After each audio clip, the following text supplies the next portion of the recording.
Happy holidays, and specifically for those of you who are Jewish and celebrating Hanukkah, very happy Hanukkah to you. I'm Scoot, and welcome to the Daily Hit on Scoot on the Air on YouTube. I want to remind you that we've got a great interview on the Scoot on the Air YouTube channel with a dancer. Her name is Sable, and she's a Bourbon Street dancer. And we kind of go inside the mind of a dancer, a stripper at a nice club in New Orleans on Bourbon Street. So if you want to find that, you can find that on our YouTube channel right here. Also, there's an interview with Congressman Steve Scalise, a Republican congressman that I do not always get along with. But yet we had a civil conversation. And that really is what we do here on the Scoot on the Air YouTube channel. And I'm glad you're with us. I don't have signage yet, but we will get it. This is the Scoot on the Air Daily Hit. And we'd love for you to subscribe so you get updates on what we're doing. I tried to post something earlier, but we had a technical problem, so wanted to do it again today. So the more I hear about President George H.W. Bush, the more I sense the contrast with President Trump. And so here's the question. Has President Trump set the new standard for what we want in a president? Is this the new standard? Do we want a statesman or do we want an entertainer? This is not Trump's fault because there were a lot of choices in 2016 and Trump won among all the Republicans. Trump won in the general election against Hillary Clinton. Trump represented a lot of things, not the least of which was change. I understand why he won. But enough of the American people participating in the voting process nominated Trump and then elected him president of the United States. So this really comes back on, in my opinion, America. Do we really want a statesman like George H.W. Bush? Do we want somebody like that? Do we want somebody with that kind of integrity? Or are we more entertained by something more bizarre, like President Trump? And I'm not sure I know the answer. It seems as if we love the entertainment of Trump. Whether you like Trump or not, whether you admit it or not, we like the conflict. We like the entertainment. We enjoy this great conflict of this great political divide. I mean, it's entertaining. We don't celebrate bipartisanship.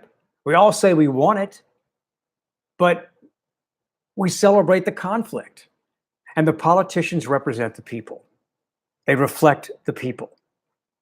They're not politically divided because they want to be. I mean, they do want to be, but they are reflecting the voters.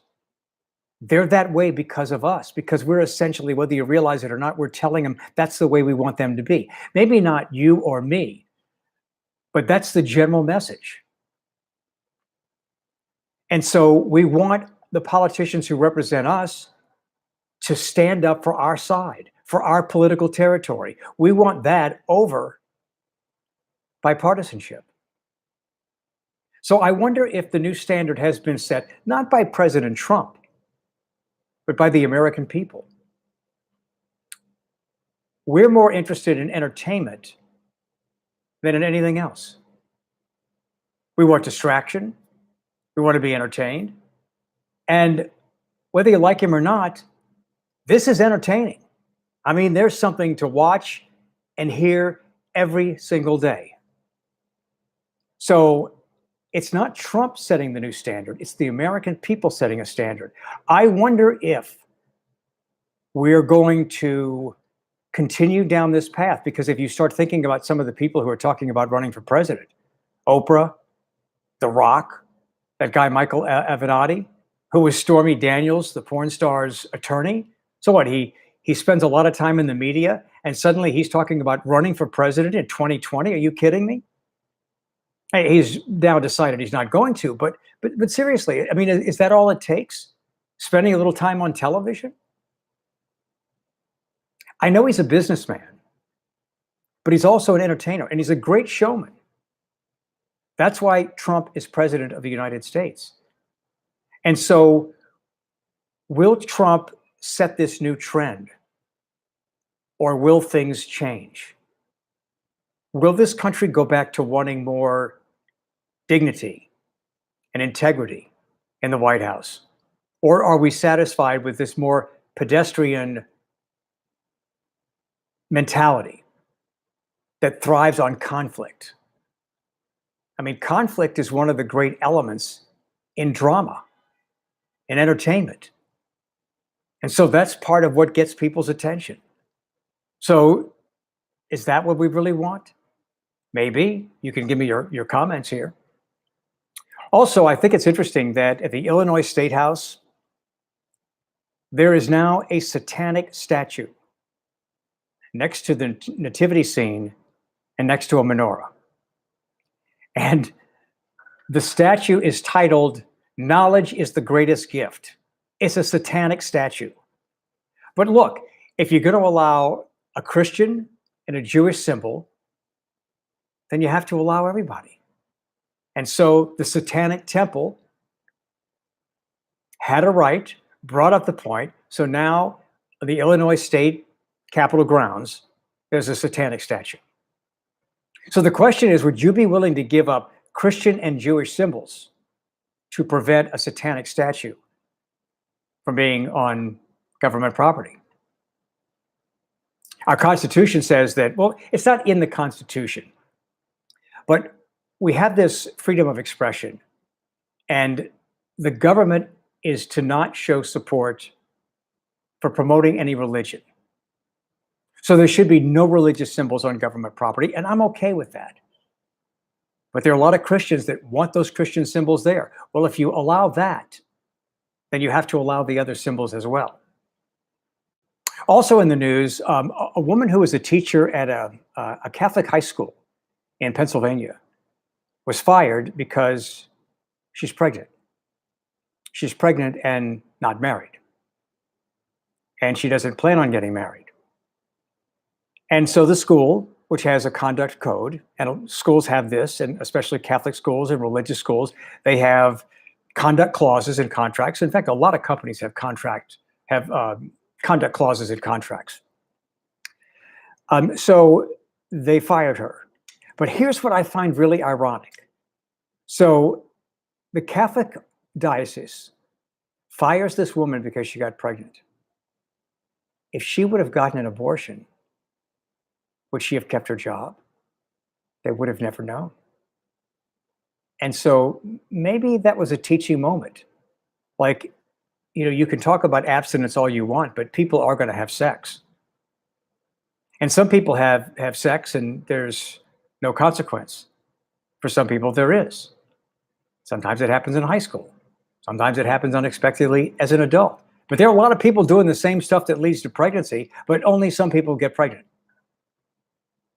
So if it happens, couldn't a school have said, if this happens, this teacher is doing the right thing by having her baby? I understand the Catholic side of this. I understand both sides of this. But I sometimes think that religious institutions don't think about the other lesson that could be taught, which is a lesson of, if something happens, now they may have planned this pregnancy, but it would set an example that if you did get pregnant, this is the thing to do. You have the baby. I'm Scoot. Again, I want to remind you that we have a daily hit here every day on the Scoot on the Air YouTube channel. I do an afternoon radio show as well, which you can find if you're watching this from anywhere. Download the app radio.com and find WWL. Just type in WWL, and you can find my show. It's 1 to 4 in the afternoon, New Orleans time, and it's politics and pop culture meeting your opinions, and it's a lot of fun. I don't know what it is about me and what I do on the radio, but I attract the craziest callers. I mean, sometimes they're really sane and intelligent, but sometimes they're just insane. And the hypocrisy that I deal with every day with calls and with text messages is just a reminder of how blanked up our country is. I mean, people are so hypocritical, and they don't even recognize how hypocritical they are.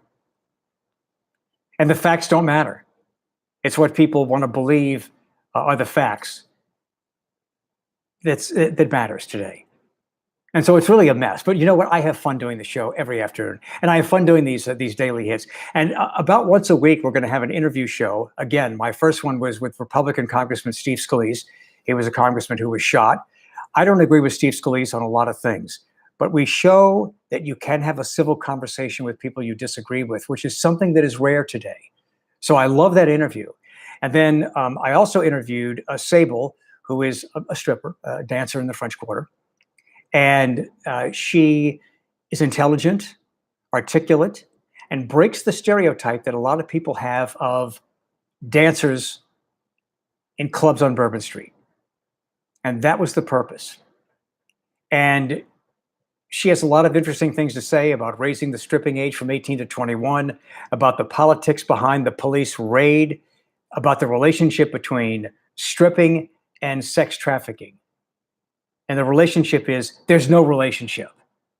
The politicians here in New Orleans made it seem as if there's this direct connection. So they raided all these strip clubs and they found no evidence, zero evidence of sex trafficking. The average age of a victim of sex trafficking is 12 to 14. So how is raising the age of a stripper, the minimum age from 18 to 21, going to change anything? Anyway, I hope you'll subscribe and share this. We've got a lot going on. We're just getting started. And you can also join me on Facebook, Scoot on the Air. And that's also my Instagram account. We're just getting started, so you will see this develop over time. I'm Scoot, back tomorrow with another daily hit on the Scoot on the Air YouTube channel. Have a good evening.